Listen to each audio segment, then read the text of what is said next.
সামনে নির্বাচন, কিন্তু নির্বাচনের আগে দেখলাম যে অনেকগুলো সার্ভে হচ্ছে। এই সার্ভে নিয়ে একটু কথা বলি।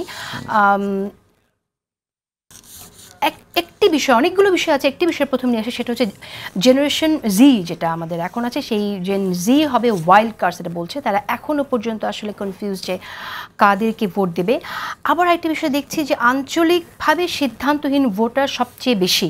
হ্যাঁ, এখানে বিভিন্ন বিভাগের কথা উল্লেখ করা আছে। এই যে ভোটাররা যে সিদ্ধান্তহীন, এখনও পর্যন্ত ভোটাররা জানে না যে কোন দলকে ভোট দেবে, এবং ভোটারদেরকে এডুকেট করা না করলে তো আসলে ডেমোক্রেসি শুধুমাত্র একটি দল ভালো না বলে আমি আরেকটা দলকে ক্ষমতায় নিয়ে আসলাম এবং বারবার সেই 2-3 দলের মধ্যেই থাকা, তা তো না। আমরা তো চাই ডেফিনেটলি ভোটাররা এডুকেটেড হোক।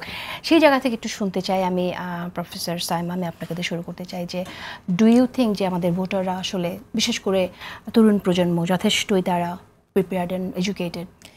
আমাদের সবচেয়ে বড় ব্যর্থতাটা কোথায় জানেন? একটা জাতিগত ব্যর্থতা আমরা বলি যে আমরা এখনও কিন্তু একটা এডুকেটেড ভোটার বেস তৈরি করতে পারি নাই। কিভাবে বলি? তার কারণ হচ্ছে যে আমি যখন একজনকে ভোট দিব, ধরে নেন একটা রাজনৈতিক দল অনেক সুসংগঠিত, হ্যাঁ, অনেক অর্গানাইজড, এবং রাজনৈতিক মতাদর্শ এবং গণতন্ত্রকামী হওয়া, এই যে ডেফিনেশনটা, ডেমোক্রেটিক ভ্যালুজ মানে কি? মানে আমি যখন একটা ভোট কাস্ট করবো, আমার ভোটটা আমি দিব, কাকে দিব? আমার ঊর্ধ্বে, যে আমার স্বার্থের ঊর্ধ্বে, ধরে নেন আমার একটা বেনিফিট, আমার পার্টিকুলার রিজিয়নে কেউ একজন আমাকে একটা উপকার করেছে, তাকে যেই আমি ভোটটা দিতে পারি। কিন্তু এই যে আমার ঊর্ধ্বে যে কমিউনিটি চিন্তা করা, কমিউনিটির উপরে দেশের জন্য চিন্তা করা, তারপরে ভোট কাস্ট করে, এটাকে আমরা স্কুল, কলেজে, পরিবারে কোথাও শিখিয়েছি? শেখাইনি। এবং একটা দল যদি খুব, মানে ধরে নেন সে খুবই ডিসিপ্লিন, সে খুব ভালো কথা বলছে, দ্যাট ডাজ নট গ্যারান্টি যে দে উইল স্ট্যাবলিশ ডেমোক্রেসি।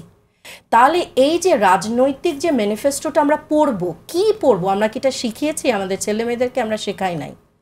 এই যে আমাদের অসচেতনতার সুযোগটা কিন্তু অনেকেই কিন্তু নিয়ে নিতে পারে, এবং এই ব্যর্থতাটা আমাদের সকলের মিলে। দেখেন, এই যে মুক্তিযুদ্ধের চেতনা আমরা বলি, আমি খুব শঙ্কায় ভুগি একজন শিক্ষক হিসেবে। মুক্তিযুদ্ধর ভ্যালু আমাদের হয়তোবা অনেক ছেলেমেয়েরাই বোঝে না। কি জন্য জানেন? গত 15 বছর ধরে যেই ছেলেমেয়েগুলো স্কুল কলেজে ভুল ইতিহাস পড়েছে, একটা দল, একটা ব্যক্তি নির্ভর ম্যানিপুলেটেড হিস্ট্রি মুক্তিযুদ্ধে শিখেছে, এবং সেই দলটাকেই সে দেখেছে কি পরিমাণ নৈরাজ্য করেছে। সো প্যারালালি তারা কিন্তু সিনোনিমাস করে মুক্তিযুদ্ধকে আপহোল্ড করা এবং ভ্যালুটাকে বের করে নিয়ে আসা বিভিন্ন রাজনৈতিক ম্যানিফেস্টোর ভেতর থেকে। এটাকে আমরা বলি ইলেকটোরাল, এডুকেটেড ইলেকটোরাল একটা বডি, রাইট? আমরা তো সেরকম তৈরি করি নাই। সে যে একটা ভোটের মূল্য বুঝবে, যে আমি একটা ভোট দিচ্ছি, কাকে দিব?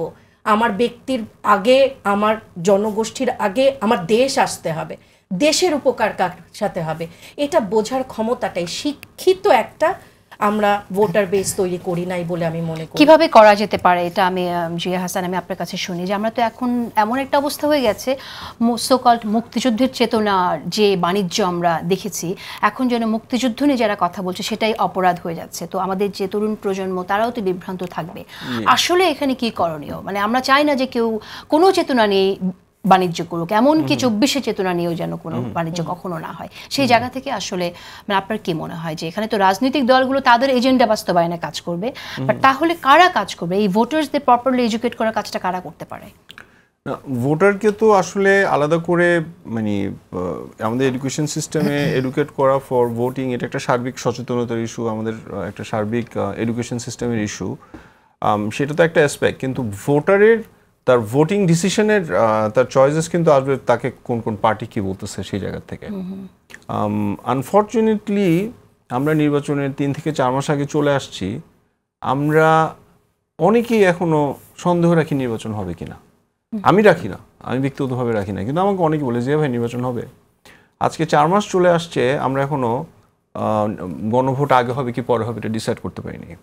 তার মানে হচ্ছে যে ভোটারকে নির্বাচনমুখী করার জন্য একটা নির্বাচনের পরিবেশ তৈরি করা, সেটা এখনও একটা আর্মি কু হবে নাকি কথা আসতেছে। এখনও কথা আসতেছে যে জামাতের নায়েবে আমিরের যে কথাগুলো বললেন কি তাওয়া গরম করবেন ইত্যাদি ইত্যাদি। তার মানে they are hinting that there will be more instability, and more instability এটা কি will lead to non election কিনা আমরা জানি না, উনি এটা হিন্ট করেছেন কিনা সেটা আমি জানি না, কিন্তু একটা নির্বাচনের এত বড় একটা আন্দোলনের পর একটা প্রত্যাশিত নির্বাচনের 4 মাস আগে এই ধরনের একটা পরিস্থিতি হওয়ার কথা ছিল না। আমি এই জায়গাটাতে আসতে চাচ্ছি যে একটা যখন নির্বাচনের পরিস্থিতি তৈরি হয় তখন আপনিও আমার সাথে এই প্রশ্ন করবেন না, আমাকে প্রশ্ন করবেন যে জিয়া ভাই আপনি কোন দলে ভোট দিবেন, জিয়া ভাই কার ম্যানিফেস্টো আপনার পছন্দ, হ্যাঁ, এন্ড দেন আমাদের আজকে যে আলোচনাটা হচ্ছে এখানে তো 50 জন 20 জন 50 জন যাই দেখছে দে আর গেটিং এডুকেটেড, কিন্তু আমরা কি কথা বলছি, আমরা সংকট নিয়ে কথা বলছি, বিরোধ নিয়ে কথা বলছি, যে জিনিসগুলো রিজলভ হয়নি সেগুলো নিয়ে কথা বলছি।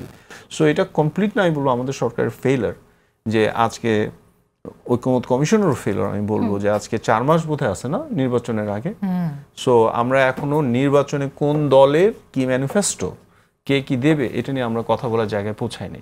আমি ভোটার এডুকেশন কি এই জায়গা থেকেই দেখি যে পাবলিক ডিসকোর্সে যখন নির্বাচনমুখী কথা আসবে পাবলিক এডুকেটেড হবে।